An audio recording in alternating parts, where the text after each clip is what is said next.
बोलो महावीर स्वामी की। घट घट के अंतर्यामी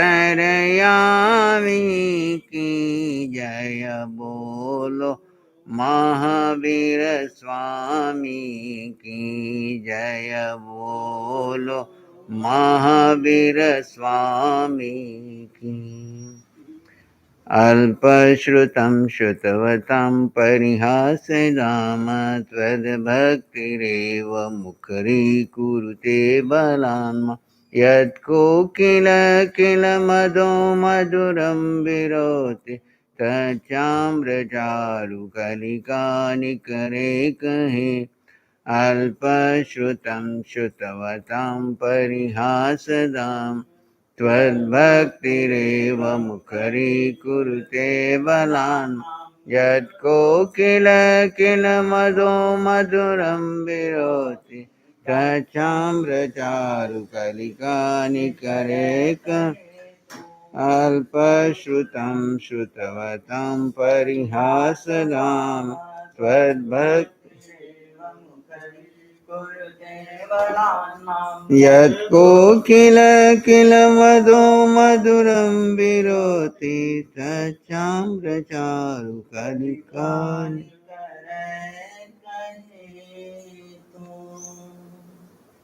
आराध्य अरिहंत प्रभु के चरणों में अनंत अनंत आस्था के साथ वंदन।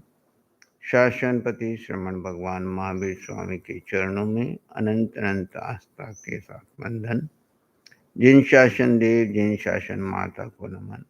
आत्मज्ञानी सद्गुरुदेव युग प्रधान आचार्य भगवान के चरणों में अनंत अनंत आस्था के साथ वंदन। आत्मप्रिय मुनिवृंद, आत्मार्थी साधक साधिकाओं, हम सभी 10वें कालिक सूत्र के विनय समाधि अध्ययन के चतुर्थ उद्देशक में 4 प्रकार की समाधि का वर्णन श्रवण कर रहे थे, जिसमें हमने विनय समाधि का वर्णन चला था। 4 प्रकार की समाधि में विनय समाधि, शुद्ध समाधि, तप समाधि और आचार समाधि।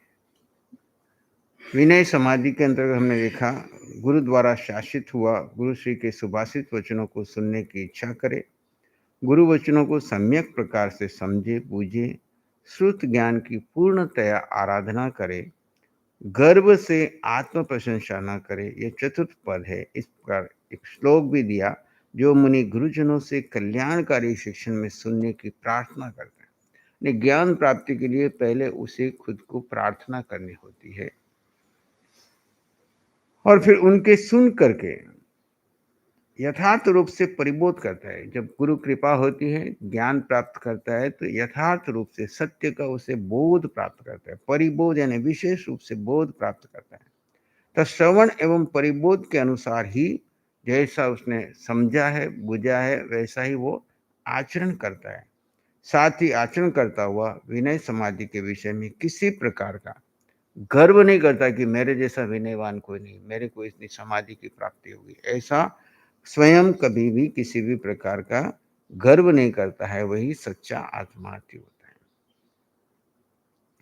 इस सूत्र में विनय समाधि के 4 भेद वर्णन किए हैं। गुरु श्री के सदुपदेश दे शिष्य गुरु श्री के सदुपदेश इच्छा पूर्वक सुनना चाहता है, सुनकर विचार विनिमय द्वारा उस उपदेश के तत्व को सम्यक प्रकार से समझना चाहिए, क्योंकि बिना समझ के सुनना व्यर्थ है। सुन तो लिया और समझा नहीं, तो जितनी समझ बढ़ेगी उतना ही उसकी गहराई आएगी।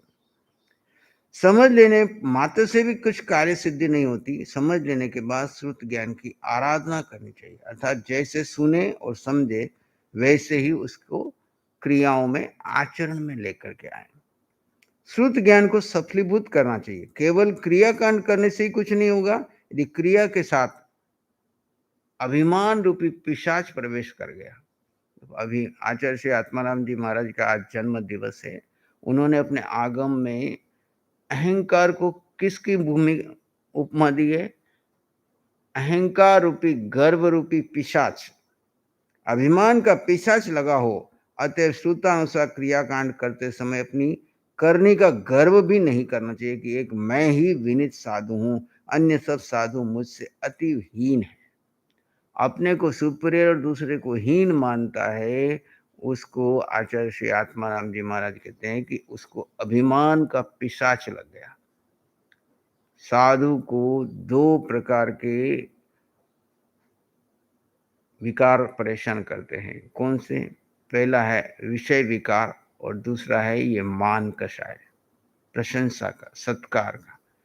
कब प्रवेश करता है पता ही नहीं चलने देता है, इतना बारीकी से कब प्रवेश कर जाता है हमारे भीतर में।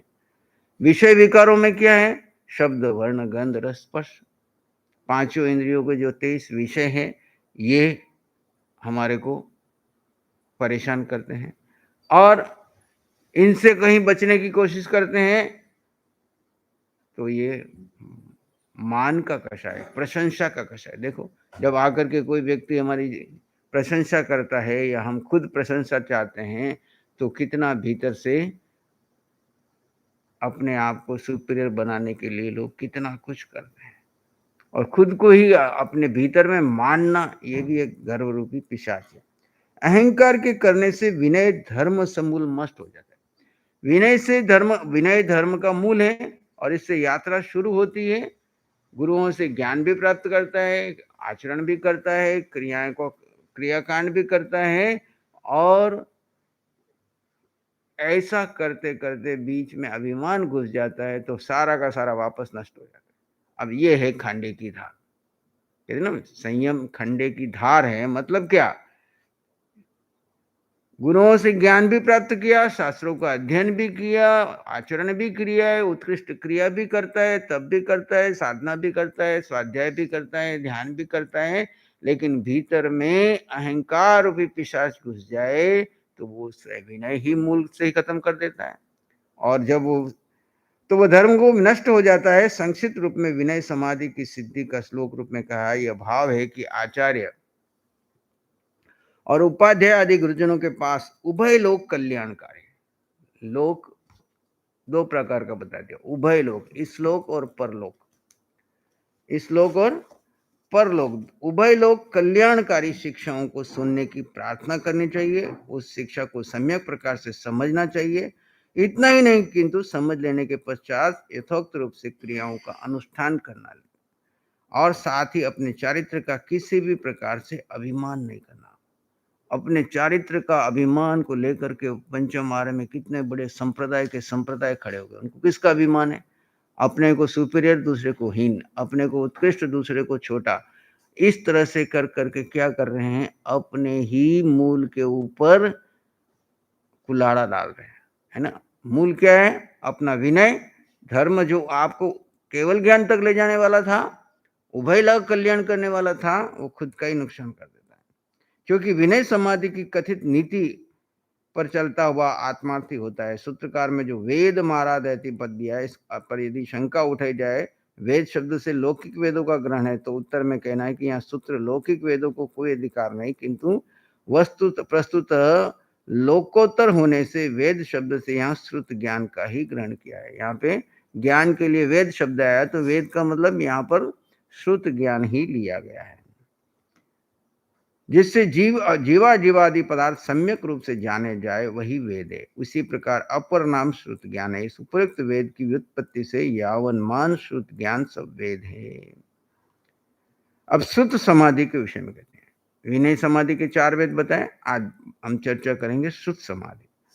चौविया खलु सुव समाहि भवई, तंजा सुवम में भवई सती, अज्जाई अवम भवई, एकग्ग चित्तो भविष्यामिति, अज्जाई अवम भवई, अप्पाणम ठावयिष्यामि ति, अज्जाई अवम भवई, ठियो परम ठावयिष्यामि ति, अज्जाई अवम भवई, चौथम पयम भवई, भवई इत्थ सिलोगो, नाण मेगग्ग चित्तो ठियो ठावयि परम, सुवाणी अहिजिता रव सुव समाहिये।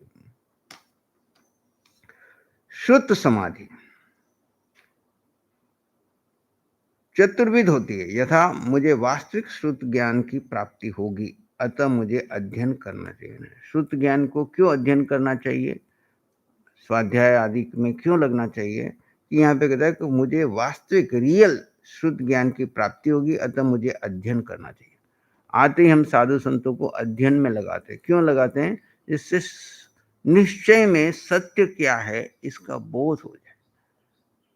व्यवहार में तो आपको यहाँ पे कोई भी ज्ञान ध्यान रहेगा तो आपको कोई पूछेगा, लेकिन खाली पूछने के लिए हम ज्ञान नहीं ले रहे हैं। हम किस लिए ज्ञान ले रहे हैं?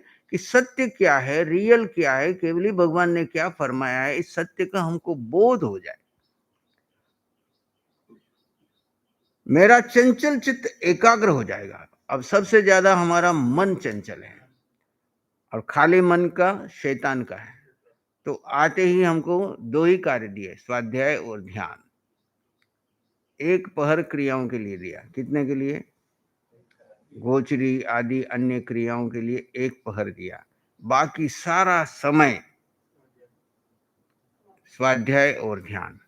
स्वाध्याय में भगवान की वाणी को श्रवण करते हुए, सुनते हुए, गुरुजनों के पास बैठ करके अध्ययन करते हुए, जो गूढ़ रहस्य है, जो केवली भगवान ने बताए हुए, जो गुरुजनों ने उसको आत्मसात किया है, आचार्य उपाध्याय ने उसको जिया है, उनके सानिध्य में रहने से वो जब हमको ज्ञान देते हैं, वो खाली शब्द ज्ञान ही नहीं देते, साथ में जो गूढ़ रहस्य छिपे हुए हैं वो ज्ञान हमको गुरुजनों से प्राप्त होते हैं। इसलिए शास्त्र ऐसे तो लाइब्रेरी में रखे हैं 32 के 32 आगम, कोई भी पढ़ ले सुन ले, उससे केवल ज्ञान नहीं होता, उससे अहंकार होता, उससे कषाय बढ़ते, उससे अपने को सुपीरियर दूसरे को हीन समझते। देखो हम कितने ज्ञानी हैं, इनको तो कुछ आता ही नहीं है, साधु होके भी कुछ नहीं आता, देखो हमको इतने पढ़ लिए। शास्त्र आपके अहंकार के लिए आए तो फिर आपका पिशाच लग गया पीछे, चाहे वो श्रावक हो या साधु हो। कहीं पर भी अहंकार तो आना ही नहीं चाहिए। ये ज्ञान की शुरुआत विनय से होती है। किससे होती है? इसीलिए का विनय धर्म का मूल है। चाहे आपको कितना ही ज्ञान बुद्धि का प्राप्त हो जाए, रट लो, पढ़ लो, याद कर लो, फिर भी विनय धर्म नहीं छूटना चाहिए। तभी तो कहा ना, गुरु रहा छदमस्त पर विनय करे भगवान।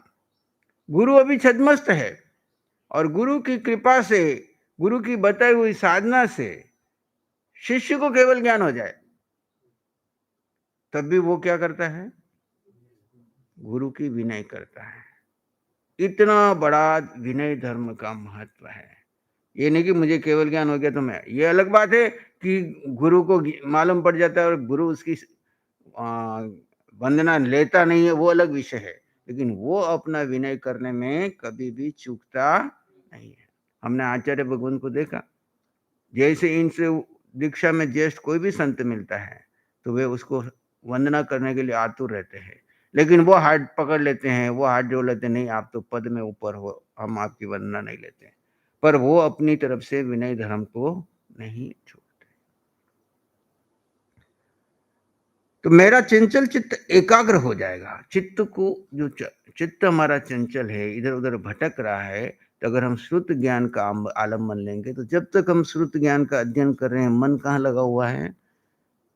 जो चंचल इधर उधर भूत भविष्य में जा रहा था, पर चिंतन में जा रहा था, पुद्गलों के चिंतन में जा रहा था, अब वो ज्ञानांजन में लग जाता है। तो चित्त एकाग्र हो जाए। उस एकाग्र चित्त को फिर हम किस में लगाएंगे? ध्यान में लगाएंगे। जैसे स्वाध्याय के बाद ध्यान में जाते हैं तो चित्त में दूसरी बातें कुछ भी नहीं है, श्रुत ज्ञान ही है, और वो श्रुत ज्ञान का आलंबन लेकर के हम ध्यान में जाकर के शून्य स्थिति में प्रवेश करते हैं। जब कभी इधर उधर भटकता भी है मन, तो आएगा क्या? श्रुत ज्ञान ही आएगा। और खाली बैठे हैं, इधर उधर की बातें कर रहे हैं, घर की, गृहस्थी की, समाज की, देश की, दुनिया की, व्यर्थ की चर्चाएं कर रहे हैं, तो अब वो सब चर्चा करके फिर ध्यान में बैठो, क्या होगा? वही चर्चा चलेगी और वो और चर्चा ध्यान में बाधक बनेंगी। आपको को मन तो लगता ही नहीं क्या ध्यान करना। अब गृहस्थी, साधारण साधु जो कभी ध्यान किया नहीं, पर चर्चा में लगा रहता है, केवल स्वाध्याय करता है और समय बचता है तो इधर उधर की बातें करता है, और जब वो ध्यान में बैठता है तो उसका ध्यान लगता नहीं, वो ध्यान छोड़ देता है। और गुरुजन वहां पे क्या करते हैं? पहले स्वाध्याय में तत्व का बोध कराते हैं। क्या कराते हैं? सत्य क्या है, तुम जीव हो और ये सारा अजीव है। अजीव की चर्चा नहीं करनी है, अजीव को पर जानकर, पर मानकर, पराया मानकर अजीव का उपयोग करना है साधन रूप में। किसके रूप में? शरीर क्या है हमारा? साधन है, पर है, जीव का नहीं है। जीव रहने के लिए आया, जीव इसमें रहने के लिए आया और ये पर है। ये किससे ज्ञान हुआ आपको? स्वाध्याय से ज्ञान हुआ, शुद्ध ज्ञान से ज्ञान हुआ। जब जीव अजीव का भेद ज्ञान हुआ तो पता चला कि शरीर अलग है और आत्मा। अब मुझे ध्यान करना है तो किसका ध्यान करूं? किसका ध्यान करूं? जीव का ध्यान करूं। पहले किसका ध्यान कर रहे थे? शरीर का ध्यान, मन का ध्यान, शरीर से जुड़े हुए संसार का ध्यान, सारा का सारा पर चिंतन को भगवान ने आर्त ध्यान, रौद्र ध्यान बोल दिया। ये है छोड़ने योग्य। इसका चिंतन करोगे तो आपकी यात्रा 4 गति की बढ़ेगी। इस मन ने हमको 4 गति दी। कितनी दी? और 4 गति में मन ने क्यों दी? क्योंकि हमने मन को पर में लगाए रखा, मन को स्व में लगाया ही नहीं। अगर मन को पर से हटा करके शुद्ध ज्ञान में लगाते हैं और फिर शुद्ध ज्ञान को भी स्थिर करके उससे स्व में चले जाते हैं तो स्व में क्या है? अष्टगुणों की संपदा है, अनंत ज्ञान है, अनंत दर्शन है। ये तो शुद्ध ज्ञान बाहर से आपको संकेत कर रहा है। जैसे हाईवे के ऊपर लिखे हुए हैं कि यहाँ से मुंबई इतने किलोमीटर रह गया, इतने किलोमीटर रह गया, तो आपको उत्साह बढ़ता रहा, अभी इतना आ गया, इतना 100 रह गया, इतना आ गया, इतना 100 रह गया, मैं सही ट्रैक पे जा रहा हूँ। ये अपने को बोध होता रहता है और हम उस दिशा में चलते रहते। ऐसे ही शुद्ध ज्ञान पढ़ते पढ़ते जब हम ध्यान करते हैं और मन डामाडोल होता है तो शुद्ध ज्ञान हमको स्थिर करता है। नहीं, अभी देखो केवली कैसे गए, तीर्थंकर कैसे गए, उन्होंने कैसे कैसे उपसर्ग गए। ये तो चींटी का छोटा सा उपसर्ग तो घबरा गया, मच्छर के छोटे से घबरा में घबरा गया, एक विचार ने तुझे परेशान कर दिया। विचार की ताकत क्या है? ये संबल कहां से आएगा? भेद ज्ञान से, आत्मज्ञान से, शुद्ध ज्ञान से। और फिर हम वापस उसको उपसर्ग को परिसर को साइड में करते हैं, अंदर प्रवेश कर जाते हैं। तो मेरा चंचल चित्त एकाग्र हो जाएगा, अतः मुझे अध्ययन करना उचित है। मैं अपनी आत्मा को आत्मिक धर्म में स्थापित कर सकूंगा। अपनी आत्मा को आत्मिक धर्म में, देखो, आत्मा का आत्मा में स्थित करना यही धर्म है। आत्मिक धर्म का मतलब आत्मा का अपना धर्म है, पुद्गल का अपना धर्म है। धर्म यानी क्या? स्वभाव। आत्मा का स्वभाव क्या है? ज्ञाता दृष्टा भाव। कल आपका प्रश्न था ना, ज्ञाता दृष्टा। ज्ञान का मतलब क्या है? दर्शन के ऊपर, इन्होंने कहा दर्शन के ऊपर विशेष प्रकाश डालिए। दर्शन का मतलब क्या है? 2 प्रकार से हमारे यहाँ पे दर्शन वर्णन आता है। एक है सम्यक दर्शन, एक है दर्शन। सम्यक दर्शन मौनी कर्म के दर्शन, मौनी कर्म के क्षय से सम्यक दर्शन होता है, जिससे आपको अपनी आत्मा पे श्रद्धा पैदा होती है। क्या पैदा होती है? श्रद्धा पैदा होती है। दर्शन दर्शनावर्णी कर्म के भेद से जो दर्शन होता है वो आत्मा का गुण है। दर्शनावर्णीय कर्म के 9 भेद है। उत्तर प्रकृतिया, निद्रा निद्रा निद्रा, प्रचला प्रचला प्रचला, स्त्यानकृति। ये तो 5 प्रकार की निद्राएं और 4 प्रकार के दर्शन: चक्षु दर्शन, अचक्षु दर्शन, अवधि दर्शन और केवल दर्शन। जब दर्शन का आवरण हटता है तो आपको चक्षु मिलते हैं। चक्षु से हम क्या देखते हैं? पुद्गल देखते हैं। अचक्षु से क्या देखते हैं? जो पुद्गल से नहीं पकड़ पा रहे हैं उसको हम अचक्षु से समझते हैं। और अवधि दर्शन से रूपी पदार्थ को देखते हैं और केवल दर्शन से तीनों काल और तीनों लोक में, तीनों काल और तीनों लोक में रूपी अरूपी सबको देखने की क्षमता है। तो जब दर्शन के ऊपर से आवरण हटता है तो हम उसको दृष्टा भाव कहते हैं। क्या कहते हैं? और ज्ञान के ऊपर से आवरण हटता है तो उसको हम ज्ञाता भाव कहते हैं। ये दोनों बीइंग में हमारे गुण हैं जीव के। ज्ञान और दर्शन। जब ज्ञाता दृष्टा कहा जाता है, मतलब ज्ञान का आवरण हटा उतना ज्ञान, दर्शन का आवरण हटा उतना दर्शन। अब दर्शन का काम है देखना। देखने का मतलब क्या है? दूर तक सामान्य रूप से देखता है कि कुछ है। जैसे आप यहाँ से 3 किलोमीटर दूर देख रहे हो, गाड़ी चलाते चलाते 2 किलोमीटर दूर, 1 किलोमीटर कुछ दिख रहा है, तो आप स्पष्ट नहीं कर पाते, पर आपको लगता है कोई व्हीकल है, कोई वहां पे है, कुछ चल रहा है। सामान्य रूप से उसने दिखा दिया कि यहाँ कुछ है। जैसे हम पूरे लोक में कहते हैं कि तीनों काल और तीनों लोक में दर्शन से कहते हैं कि सब तरफ जीव भी अनंत है और अजीव भी अनंत है। कैसे जाना? कि दर्शन से जाना। अब विशेष रूप से जानते हैं ज्ञान में, तब हम देखते हैं ये कौन सा जीव है, कौन सी गति में बैठा हुआ है, कौन से शरीर के अंदर रह रहा है, कौन से क्षेत्र में है। ये सब विशेष जानने का काम किसका है? ज्ञान का काम। तो ज्ञान, शास्त्रीय भाषा में दर्शन को निराकार कहा और ज्ञान को साकार कहा। क्या कहा? दर्शन को निराकार कहा और ज्ञान को साकार कहा। साकार का मतलब है विशेष रूप से उसकी बारीकी से टुकड़े टुकड़े करके एक एक गहराई से जानने की क्षमता रखता है, वो ज्ञान है। और दर्शन सामान्य रूप से पूरे लोक के बारे में भी बता देता है, पूरे सबके बारे में बता देता है, और प्रत्यक्ष भी देख लेता है, परोक्ष भी देख लेता है। तो प्रत्यक्ष देखने का कार्य तो है केवल दर्शन का। एक एक पदार्थ को प्रत्यक्ष देखता है, लेकिन वहां वो केवल दर्शन कब होता है? जब हमारा मोहनी कर्म का आवरण पहले हट जाता है, तब इधर से ज्ञानावरण और दर्शनावरण का भी आवरण हट जाता है अंतर्मुहूर्त में। लेकिन दोनों साथ साथ चलते रहते हैं। जिधर मोहनी टूट रहा है, इधर साथ साथ में ज्ञान और दर्शन के आवरण भी हटते जाते हैं। लेकिन मोटा पर्दा जो है वो हमारा मोहनी कर्म का है। तो जब हमारी दृष्टि सम्यक होती है, क्या होती है? दृष्टि जब मिथ्या थी तो हम सबको अपनी धारणा से जान रहे थे, जो हमारी बुद्धि में धारणा भरी है उसके अनुसार हम मानते थे। लेकिन दृष्टि जब सम्यक हो जाती है, सत्य को देखने की हमारे को क्षमता मिल जाती है, तब हम उसको श्रद्धा के माध्यम से अपने जीव पे श्रद्धा करते हैं और जीव और जड़ का भेद कर देते हैं कि ये शरीर अलग है और आत्मा अलग है। ये हमारा सम्यक दर्शन जब परिपक्व हो जाता है, तो ये भेद ज्ञान के माध्यम से हम दोनों में अर्थ करते हैं। तो दर्शन सामान्य है और ज्ञान विशेष है। समझ में आया? क्लियर? तो जो अपनी आत्मा को आत्मिक धर्म में स्थापित कर सकूंगा, अतः मुझे शुद्ध ज्ञान का अभ्यास करना है। पहला अभ्यास कारण क्या है? शुद्ध ज्ञान से मेरा चंचल चित्त है। सबसे पहले तो मुझे अध्ययन करूंगा तो वास्तविक शुद्ध ज्ञान की प्राप्ति होगी, रियलिटी ज्ञान से मालूम हो जाएगा। दूसरा नंबर पे हमारा चित्त एकाग्र होगा।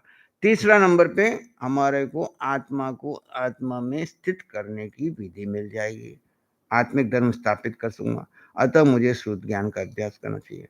मैं स्वयं धर्म में स्थित होकर, जब मैं स्वयं धर्म में स्थित हो जाऊंगा, तो मैं दूसरे भविष्यों को भी धर्म में स्थिर करने के लिए निमित्त बन सकूंगा, स्थापन करूंगा। एतद् मुझे शास्त्र का पठन करना ठीक है। यह चतुर्थ पद हुआ। इस पर एक श्लोक भी है। जो मुनि शास्त्र अध्ययन करते हैं उनका ज्ञान विस्तीर्ण होता है। जो मुनि शास्त्रों का अध्ययन करते हैं उनका ज्ञान क्या हो जाता है? विस्तीर्ण हो जाता है। चित्त की एकाग्रता होती है, तब वे धर्म में स्वयं स्थिर होते हैं और दूसरों को भी धर्म में स्थिरीभूत करते हैं। शास्त्राभ्यासी मुनि नाना प्रकार के श्रुतों का सम्यक अध्ययन करके श्रुत समाधि के विषय में पूर्ण अनुरक्त हो जाते हैं। श्रुत समाधि, समाधि का मतलब है हमेशा समाधान में रहते, कोई शिकायत नहीं, कोई प्रतिक्रिया नहीं। शुद्ध ज्ञान के माध्यम से समाधि में प्रवेश करना, ये 4 प्रकार की शुद्ध समाधि है। सूत्रकार विनय समाधि के कथन में शुद्ध समाधि के विषय में वर्णन करते हैं। शास्त्रों का अध्ययन करने से आचारांग आदि सूत्र पूर्णतया पक्व एवं अस्खलित हो जाते हैं। चित्त वृत्ति अचंचल होकर एकाग्र हो जाती है। आत्मा, अहिंसा, सत्य आदि आत्मिक धर्म में पूर्णतः स्थिर हो जाते हैं। शास्त्रों का अध्ययन करने से आचारांग आदि सूत्र पूर्णतया पक्व एवं अस्खलित हो जाते हैं। चित्त वृत्ति अचंचल होकर एकाग्र हो जाती है। आत्मा, अहिंसा, सत्य आदि आत्मिक धर्म में पूर्णतः स्थिर हो जाती है। धर्म से गिरते हुए या गिरे हुए अन्य जीवों को पुनः धर्म में स्थित करने का सामर्थ्य हो जाता है। अतः शिष्य का कर्तव्य है कि वह अन्य सभी आवश्यक कार्यों से उचित समय निकाल कर, देखो साधु बनने के बाद टाइम नहीं मिलता क्योंकि आवश्यक क्रियाओं में, इनमें क्रियाकांडों में लगे रहते हैं। तो यहाँ पे कहा कि अन्य सभी आवश्यक क्रियाओं से निवृत्त होकर समय अपने को किसमें लगाना, उचित समय निकाल कर स्वमत परमत के पूर्ण ज्ञाता आचार्यों के पास, स्वमत और परमत। अब यहाँ व्यवहार में देखेंगे तो स्वमत यानी अपना जिनमत, परमत यानी अन्य दर्शन। निश्चय में देखेंगे तो स्वमत यानी आत्मा को आत्मा में स्थित करने की कला को जानने वाले, और पर यानी ये शरीर, शरीर से जुड़ा हुआ सारे संसार को पराया मानने वाले। ऐसे आचार्यों की के पास रह करके विनय पूर्वक श्रुत शास्त्रों का अध्ययन करे। इसलिए विनय समाधि पहले दिया, अब विनय पूर्वक श्रुत शास्त्रों का अध्ययन करे। शुद्ध का ने जो ऊपर 4 बातें शास्त्र देने के लिए बतलाई हुए बड़ी महत्वपूर्ण है, उनके ऊपर वाचक वृंद को मनन पूर्वक पूरा पूरा लक्ष्य देना चाहिए। बिना अध्ययन के मनुष्य मनुष्यत्व शून्य होता है। अध्ययन नहीं है, ज्ञान नहीं है, तो मनुष्य जन्म तो मिल गया लेकिन अज्ञान में वो ऐसे ही डूबा रहेगा। इसलिए ज्ञान आवश्यक है। वह प्राचीन शास्त्रों के गूढ़ रहस्य को नहीं समझ सकता। कभी कभी वो अपनी अज्ञता की अहन्मयता के में आकर ऐसा अर्थ का अनर्थ कर डालता है कि जिससे स्वयं ही डूबता है, साथ ही अपने साथियों को भी ले डूबता है। जिनके पास ज्ञान नहीं होता है, अज्ञता में ऐसे कार्य कर लेता है। अज्ञानी मनुष्य का कोई निश्चित ध्येय भी नहीं होता। वह लोगों को देखा देखी पर ही अपना ध्येय रखता है। उसकी हालत भेड़िया चाल की तरह हो जाती है। अगर एक भेड़िया डूबे तो दूसरे को भी क्या करता है, डूब जाता है। अध्ययनहीन प्राणी धर्म करता हुआ भी धर्म में स्थिर नहीं रहता। क्रियाएं तो करेगा लेकिन कभी इधर डामाडोल रहेगा। वह किसी आकस्मिक विपत्ति का प्रलोभन भी के आने पर सहसा धर्म से च्युत हो। जब कभी अचानक कोई ऐसी विपत्ति आ गई तो वो स्थिर नहीं रह पाएगा, धर्म से च्युत हो जाएगा। धर्म कर्म में सर्वथा भ्रष्ट होकर पाप पंग में मलिन हो जाता है। अतः जब अज्ञानी स्वयं ही धर्म कर्म की मर्यादा ध्रुव रूप में स्थिर नहीं रह सकता तो भला फिर दूसरों को किस प्रकार स्थिर कर सकेगा। जो स्वयं तैरता नहीं वह दूसरों को तैरना कैसे सिखा सकता है। इसलिए उपयुक्त समग्र विचारों को लेकर आत्मार्थी जीवों को दृढ़ता से शुद्ध का अभ्यास करना चाहिए। अध्ययन का फल बतलाए हैं जिसमें भाव की निकलता है कि जिज्ञासु को इन्हीं शुभ उद्देश्यों को लेकर शास्त्र अध्ययन करना चाहिए। मान प्रतिष्ठा के फेर में कदापि नहीं पड़ना चाहिए। अज्ञानी होगा तो मान प्रतिष्ठा में पड़ जाएगा, क्योंकि शास्त्र अध्ययन जैसे महापरिश्रम का फल मान प्रतिष्ठा मांगना मानो महामूल्यवान हीरे के बदले में फूटी कौड़ी मांगना। यहाँ कई बार बहुत सारा ज्ञान हो गया, बदले में मांग करना, मान चाहिए, पद चाहिए, प्रतिष्ठा चाहिए, तो कहते हैं कि हीरे को बेच करके आपने फूटी कौड़ी ले ली, वैसा काम कर दो। अब आगे कहते हैं तप समाधि। चौविया खलु तव समाहि भवई तपसमाहि भवई तंजहा तंजहा नो इह लोगठयाए नो इह लोगठयाए तव महिठिज्जा तव महिठिज्जा नो परलोगठयाए नो परलोगठयाए तव महिठिज्जा तव महिठिज्जा नो कित्ति वन्न सद्द नो कित्ति वन्न सद्द शिलोगठयाए शिलोगठयाए तवम हिठिज्जा तव महिठिज्जा ननथ नन्नथ निजरठयाए निज्जरठयाए तव महिठिज्जा तव महिठिज्जा चौथम पयम भवई चौथम पयम भवई भवई इत्थ शिलोगो भवई इत्थ शिलोगो विविह गुण तवो रहे विविह गुणतवोरे नित्यम भवई निराशये नित्यम भवई निराशये निजरठिये निज्जरठिये तव साधुनई पुराण पावगम तव साधुनई पुराण पावगम जुत्तो सया तव समाहिये जुत्तो तया तव समाहिये। तप समाधि चतुर्विध होती है। जैसे 4 प्रकार की विनय समाधि बताई, 4 प्रकार की शुद्ध समाधि बताई, इसी प्रकार 4 प्रकार की तप समाधि है। तपस्वी साधु यह लौकिक सुखों के लिए तप न करे, इस लोक में मुझे सुख मिले, मेरा मान बढ़े, मेरा सम्मान बढ़े, लोग मुझे तपस्वी कह के कहलाएं, मेरे रुके हुए सारे कार्य हो जाए, मुझे ये मेरा ये पद मिल जाए, मेरे को ये प्रतिष्ठा मिल जाए, या अन्य और कोई भी कामों के लिए जो करते हैं, तो तपस्वी साधु इस लोक के लिए कोई तप न करे, परलौकिक स्वर्ग आदि सुखों के लिए भी तप न करे कि भाई इस लोक में मैं तप कर रहा हूं तो परलोक मेरा सुधर जाएगा, वहां पे मुझे स्वर्ग मिलेगा, इस अपेक्षा से भी तप न करे। कीर्ति वर्ण शब्द और श्लोक के लिए भी तप न करे कि मैं तप करूंगा तो मेरी चारों तरफ कीर्ति होगी, संघ में मेरा नाम होगा और मुझे सब तरफ से, तो उसके लिए भी ना करें। बस केवल एक संचित कर्मों की निर्जरा के लिए ही तप करे। ने 4 में से 3 है बता दिए। पहला, इस लोक की सुखों के लिए तप न करें, परलोक के सुखों के लिए तप न करें। 2, तीसरा कीर्ति वर्ण शब्द और श्लोक, चारों तरफ मेरी प्रशंसा हो, कीर्ति हो, नाम हो, यश हो, इसके लिए तप न करें। बस केवल मेरे अनादिकाल के मिथ्यात्व और मोह के कारण जो मैंने संचित कर्म इकट्ठे कर रखे, उन कर्मों को क्षय करने के लिए तप करे। जो मुनि तप समाधि के विषय में सदा युक्त रहता है, नानाविध गुणों वाली उग्र तपश्चर्या में रत रहता है, किसी प्रकार की लौकिक एवं पारलौकिक आशा भी नहीं रखता, केवल एक कर्म निजरा का ही लक्ष्य रखता है, वही पुराने पाप कर्मों को नष्ट कर अपनी आत्मा को परम विशुद्ध करता है। अब मुनि को किस में रहना चाहिए? तो हमेशा तप समाधि। तप कितने प्रकार के हैं? यहाँ सिर्फ तप बोलते हैं, तब सिर्फ उपवास बेला तेला ही नहीं है। तप बोलते हैं मतलब 12 के 12 तप, 6 बाई और 6 आभ्यंतर तप। इन 12 तपों के माध्यम से सदा युक्त रहता है, समाधि विषय में सदा युक्त रहता है, नानाविध गुणों वाली उग्र तपश्चर्या में रत रहता है। नानाविध गुणों वाली उग्र तपश्चर्या।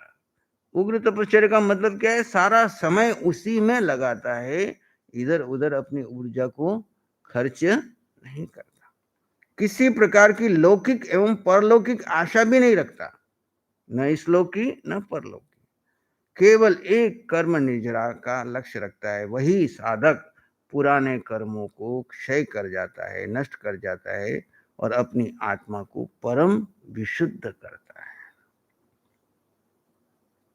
शुद्ध समाधि के पश्चात सूत्रकार तप समाधि के विषय में विचरण करते। तपस्वी साधु को इस लोक की आशा रखकर तप नहीं करना चाहिए, जैसे कि इस तप से मुझे तेजस्विता आदि प्राप्ति होगी, हो जाएगी, या मेरा अमुक कार्य सिद्ध हो जाएगा। परलोक की आशा रखकर भी तप नहीं करना चाहिए, जैसे कि मुझे अगले जन्म में इससे सांसारिक सुखोभोग की प्राप्ति होगी। तथा यश कीर्ति आदि के लिए भी तप नहीं करना चाहिए, क्योंकि ऐसा करने से आत्मा में दुर्बलता आती है। यश कीर्ति के लिए तप करते हैं तो ऐसा करने से आत्मा में दुर्बलता आती है, और आत्मा में दुर्बलता के आते ही मनुष्य लक्ष्य से भ्रष्ट हो जाता है। जब आत्मा हमारी कमजोर हो जाती है तो जो हमारा लक्ष्य है उससे हम भ्रष्ट होते हैं। हमारा लक्ष्य क्या है तप करने का? बोलो मुनि जी, तप करने का हमारा लक्ष्य क्या है? कर्म निर्जरा। और मूल लक्ष्य क्या है? कि मैं सर्व कर्म क्षय कर सिद्धा सिद्धि मम दिशंतु, अपनी आत्मा को शुद्ध विशुद्ध करते हुए अपने लक्ष्य सिद्ध शिला को प्राप्त करो। जब लक्ष्य भ्रष्टता आ गई तो फिर मनुष्यता कहाँ? क्योंकि लक्ष्य भ्रष्टता का मनुष्यता के साथ घोर विरोध और पशुता के साथ घनिष्ठ संबंध है। जब हमारा लक्ष्य छूट जाता है तो हमारा मनुष्यत्व ही चला जाता है। 4 बातें परम दुर्लभ बताई ना उत्तरार्जुन सूत्र में। मानो सुत्तम सुई श्रद्धा संयममी या वीरियम, चत्तारी परम मंगाणी दुल्लहानी या जंतुनो। इस लोक में 4 परम अंग मिलना बड़े दुर्लभ है। मानव सत्तम में मनुष्यत्व। यहाँ पे आचार्य श्री आत्माराम जी महाराज टीका में फरमा रहे हैं कि अगर आप लक्ष्य से भ्रष्ट हो गए, साधु लक्ष्य से भ्रष्ट कब होता है? जब वो यश कीर्ति में लग जाता है, तप को लौकिक कामों में लगा देता है। यश कीर्ति में जाने से क्या होता है? आत्मा दुर्बल हो जाती है। आत्मा दुर्बल हो जाती है तो लक्ष्य से भ्रष्ट हो जाती है। लक्ष्य से भ्रष्ट हो गई तो मनुष्यता कहाँ रही? क्योंकि लक्ष्य भ्रष्टता का मनुष्यता के साथ घोर विरोध है, यानी पशुता के साथ घनिष्ठ संबंध है। लक्ष्य से हट गए तो मनुष्यता चली गई, पशुता आ गई जिनमें। अब प्रश्न होता है कि यदि इस हेतु तप नहीं करना तो फिर किस हेतु तप करना? अंततः कोई ना कोई हेतु तो होता ही है। बिना किसी हेतु को किसी की कार्य में कोई प्रवृत्ति क्यों होगा? नहीं हो सकता। सूत्र का उत्तर देते हैं कि हमेशा कर्मों की निर्जरा के लिए ही तप करना, एकमात्र कर्म निर्जरा, क्योंकि इसी से वास्तविक मोक्ष सुख की प्राप्ति होती है। मोक्ष का सुख की प्राप्ति में तप का बड़ा हाथ है। सम्यक दर्शन, ज्ञान, चारित्र और सम्यक तप, ये मोक्ष के 4 मार्ग बता दिए। सम्यक दर्शन, सम्यक ज्ञान, सम्यक चारित्र और सम्यक तप। जो लोग किसी सांसारिक सुखों की आशा से तप करते हैं, उसकी आशा तो अवश्य में पूर्ण हो जाती है। तप से अगर आप कोई मांग करो और आपकी आशा तो निश्चित पूर्ण हो जाएगी, लेकिन अनंत स्थायी निर्वाण पद प्राप्त न करके संसार चक्र में ही परिभ्रमण करते हैं। इसीलिए कहा ना, तप से राज, तप से आप अभी तप करो, आपको पद मिलेगा, राजा जैसे। जैसे आचार्य श्री को आचार्य का पद मिला तो क्यों मिला? कारण क्या है? सिर्फ इस भोग के तप से नहीं, पिछले जन्मों में जो उन्होंने तपस्या की, साधना की, उसके फल से सामने से इनको पद लेकर के आए। अब तप करके अध्यात्म की साधना में ऊंचे उठ जाए और पूरे संघ को ऊपर उठाए तो मोक्ष की ओर, और तप करके खाली मान सम्मान यश कीर्ति ले और खुद भी साधना न करे और यशो कीर्ति में ही मस्त रहे, तो परिणाम क्या है? तप से राज, राज से नरक। तप से राज, राज से नरक। कौन गया? ब्रह्मदत्त चक्रवर्ती। 12 चक्रवर्ती हुए, उसमें 2 चक्रवर्ती तब से ही चक्रवर्ती पद मिला उनको। ऐसे नहीं मिलता पद। आप ऐसे ही निदान कर लो, आप में कोई है नहीं क्षमता और आप निदान कर दो मैं चक्रवर्ती बन जाऊं, तो कहां से बन जाओगे? पिछले भाव में वो साधु थे, ब्रह्मदत्त चक्रवर्ती। चक्रवर्ती वहां दर्शन करने के लिए आया। कौन आया? चक्रवर्ती दर्शन करने आया। और चक्रवर्ती की पटरानी जब वंदन कर रही थी तो उसके तेल से, सिर के बाल में से एक तेल की बूंद उसके शरीर पर गिर गई। किसके? साधु के। और वो इतने तेल इतना ऐसा होगा कि जिससे उसके शरीर को लगते ही बहुत ही शीतलता और ऐसा कुछ उत्पन्न हुआ। तो उसके मन में ऐसा भाव जागृत हो गया कि अगर मेरे तप का फल हो तो मैं भी आने वाले समय में क्या बनूं? चक्रवर्ती बनूं। आचार्य भगवान पधार रहे हैं। जय हो विजय।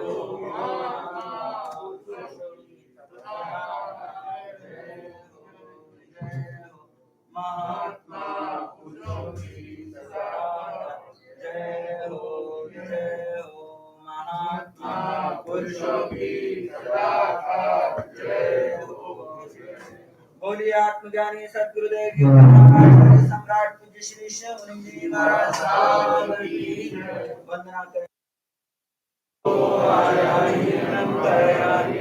करेमि वन्दामि नमंसामि सकारेमि सम्मानेमि कल्ला मांगलम देव्यां चेयं पजवासामि तीखो तो आयाहीनम पयाहीनम करेमि वन्दामि नमंसामि सकारेमि सम्मानेमि कल्याण मांगलम देव्यां चेयं पजवासामि तीखो तो आयाहीनम पयाहीनम करेमि वन्दामि नमंसामि सकारेमि सम्मानेमि कल्याणं मां।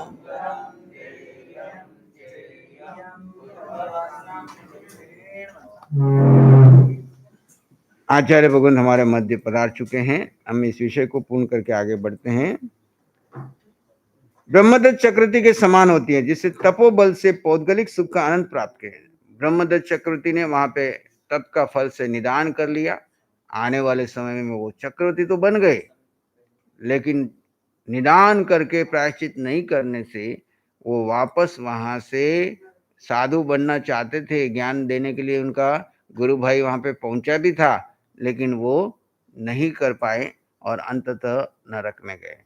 इसलिए अंत में जिसने तपोबल से पौद्गलिक सुख की अनंत प्राप्त किए, किंतु अंत में नरक यातना से नहीं बच सका। सूत्र में जो कीर्ति, वर्ण, शब्द और श्लोक शब्द दिए हैं, उसका क्रमशः तात्पर्य समस्त दिग्व्यापी यशोवाद की कीर्ति कहते हैं।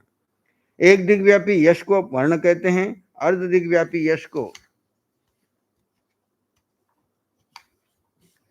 शब्द कहते हैं, उसी स्थान पर होने वाले यश को श्लोक कहते हैं। इन चारों बातों के लिए तप करना निषिद्ध का है।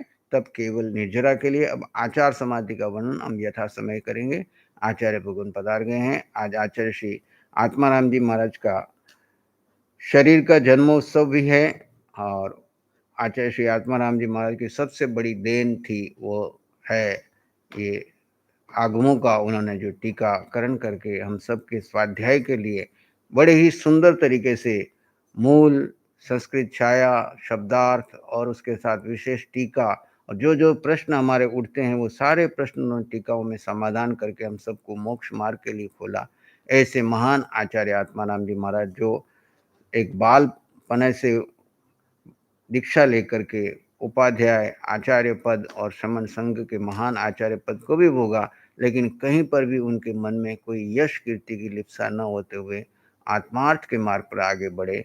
ऐसे आचार्य श्री आत्मानंद जी महाराज की ही देन है कि वर्तमान आचार्य सम्राट हमारे बीच बैठे हैं। ये उनके पौत्र शिष्य हैं, जिन्होंने ग्रस्त अवस्था में इन्होंने एक ही बार दर्शन किए, पर उनकी कृपा से वे आज उन्हीं के पाठ पर बैठ करके उन्हीं के आगमों को पुनः, सारे आगमों को पुनः छपा कर पूरे देश भर के साधु साध्वी जो जहाँ जहाँ पर भी स्वाध्याय करना चाहते हैं, पिछले 25 वर्षों से सब तक ये जिनवाणी पहुंचा रहे हैं।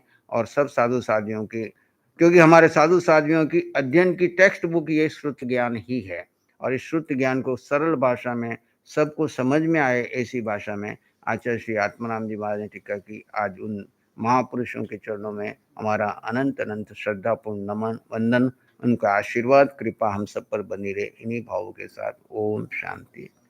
आचार्य भगवत।